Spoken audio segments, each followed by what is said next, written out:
नमस्कार दोस्तों, कैसे हैं आप लोग। बात करेंगे हम सुज़लोन एनर्जी की। सुज़लोन एनर्जी के अंदर आज काफ़ी दिनों के बाद लोअर सर्किट लगती हुई नज़र आई है।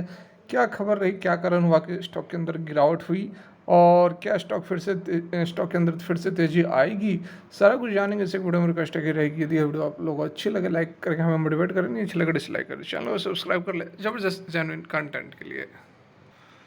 तो यहाँ पर यदि हम सुज़लोन एनर्जी की बात करें तो आप देख सकते हैं कि बहुत दिन हो गए, लगभग यहाँ पर 1 महीना हो गया जब तक कि लोअर सर्किट नहीं लगी थी। तो काफ़ी दिनों के बाद जो है लोअर सर्किट हमें सुज़लोन एनर्जी के अंदर लगती हुई नज़र आई है।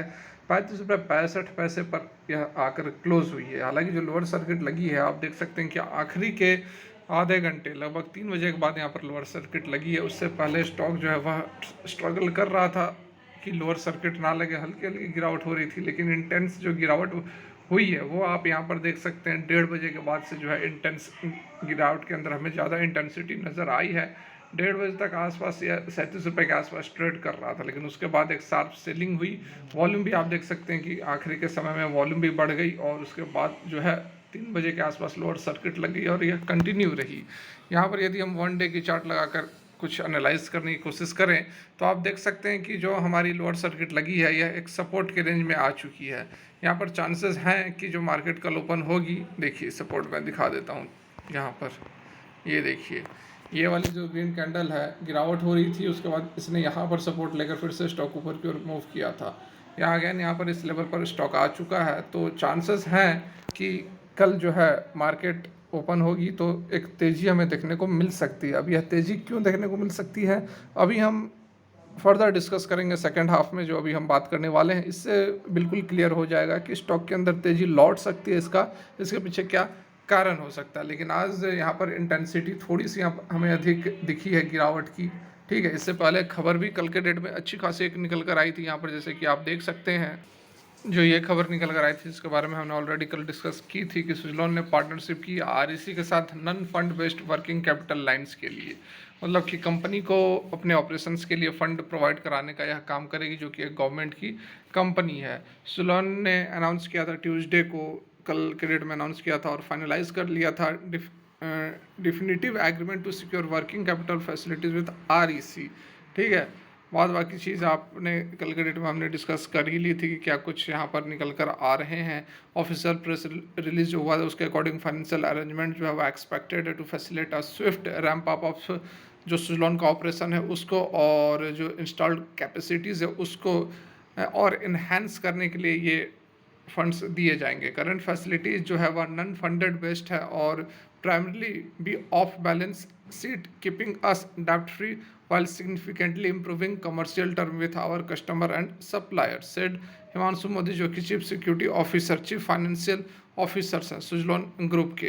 तो इससे पहले भी आरईसी के साथ कंपनी ने एग्रीमेंट किया था, उसके बाद अभी कल के डेट में भी हुआ है। तो कंपनी ने काफ़ी मदद की है सुजलॉन एनर्जी को डेप्ट फ्री होने में। उसके बाद अब जाकर कंपनी ने जो एग्रीमेंट किया है उसमें कंपनी के जो भी ऑपरेशंस हैं या फिर जो भी ऑर्डर बुक बहुत बड़े बड़े ऑर्डर बुक्स कंपनी के पास हैं उनको ऑपरेट करने के लिए जो है फंड प्रोवाइड कराने का काम करेगी आरईसी। तो एक बहुत ही अच्छी पॉजिटिव अपडेट कल के डेट में निकली थी। लेकिन जैसा कि मैंने आपको पहले से आपको बताते आ रहा हूँ कि स्टॉक के अंदर वीकनेस है, स्टॉक ओवर वैल्यूड है, तो उस कारण से इन पॉजिटिव खबरों का भी बहुत ज़्यादा इम्पैक्ट हमें देखने को नहीं मिल रहा है। कल भी यह खबर निकल कर आई थी, उससे 3-4 दिन पहले जो 100 मेगावाट का ऑर्डर जो मिला था गुजरात की तरफ से, तो उस खबर का भी इम्पैक्ट कोई खासा हमें देखने को नहीं मिला। तो बात वही है, थोड़ा बहुत वैल्यूएशन ऊपर चल रहा है, लेकिन जब ये अपने सही वैल्यूएशन पर आ जाएगा तो फिर से स्टॉक के अंदर तेज़ी देखने को मिल सकती है।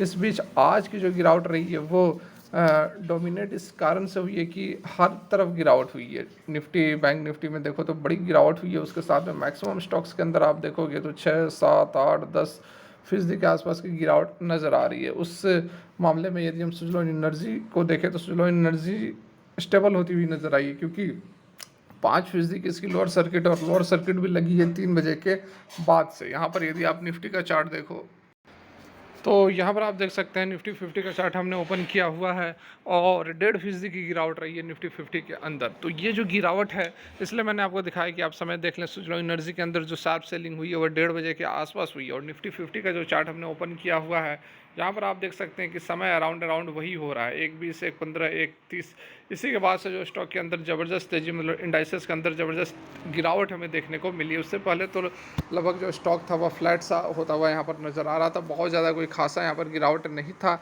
इवन दैट उस समय भी स्टॉक के अंदर 1 से 1.5% की गिरावट थी। सुजलॉन की बात कर रहा हूँ, 1 से 1.5% की गिरावट थी। एज इट इज़, जैसा कि हमें पिछले 1 महीना से नज़र आ रहा है, 1-1.5% की गिरावट रहती है। तो वो अपना पैटर्न पर चल रहा था, लेकिन ये जो अलग से मार्केट के अंदर हेवी सेल ऑफ हुआ है, उसके कारण स्टॉक के अंदर जो है लोअर सर्किट लग गई है।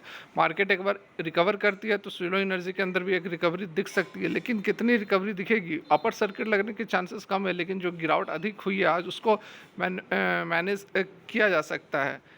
अभी स्ट्रक्चर बहुत ज़्यादा हमें अच्छा नज़र नहीं आ रहा है, लेकिन आज की गिरावट से हम केवल सुजलॉन एनर्जी की बात नहीं कर सकते हैं, क्योंकि ओवरऑल यहाँ पर आप यस बैंक देख लो, IRFC देख लो, इरेडा देख लो, हर एक के अंदर 7, 5, 4, 5, 6, 7% की गिरावट बनी ही हुई है। ठीक है, अब इस गिरावट के पीछे क्या कारण है, उस पर भी एक नज़र डाल लेते हैं। तो यहाँ पर जो 5 कारण बताए जा रहे हैं, जिसमें से कि जो पहला कारण है वो कोई ख़ास यहाँ पर इम्पैक्ट नहीं कर रहा है, क्योंकि ओवरऑल यहाँ पर देखें ग्लोबल सेंटिमेंट्स अच्छे नज़र आ रहे हैं। देख सकते हैं कि ग्लोबल क्लूज़ जो है वह weighted on sentiments. Asian share mostly advance on Wednesday. आज के डेट में एशियन शेयर ज़्यादातर बढ़े हैं, जब वॉल स्ट्रीट ने हायर टिक्ड हायर। अब किस उम्मीद में हायर टिक्ड हुआ है, तो ये जापान का जो मूव है to keep interest rate easy for the investor could argue similar trend in the rest of the world.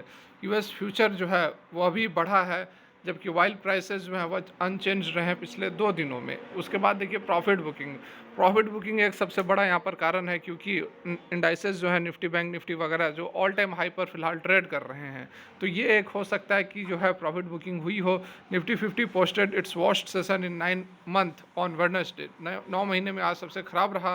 Investors ने प्रॉफिट बुकिंग की है। Analyst said the correction is normal for market. ठीक है, तो चिंता करने की ज़रूरत नहीं है। ब्रॉडर मार्केट के अंदर जो है डिक्लाइन नज़र आ रही है। More domestic focused small and mid cap underperformed the benchmarks, dropping 3.63% and 3.27 respectively. This was the worst session in 3 months for the small cap and 12 months for mid cap. Small cap, mid cap, हर एक cap के अंदर जो है गिरावट नज़र आ रही है।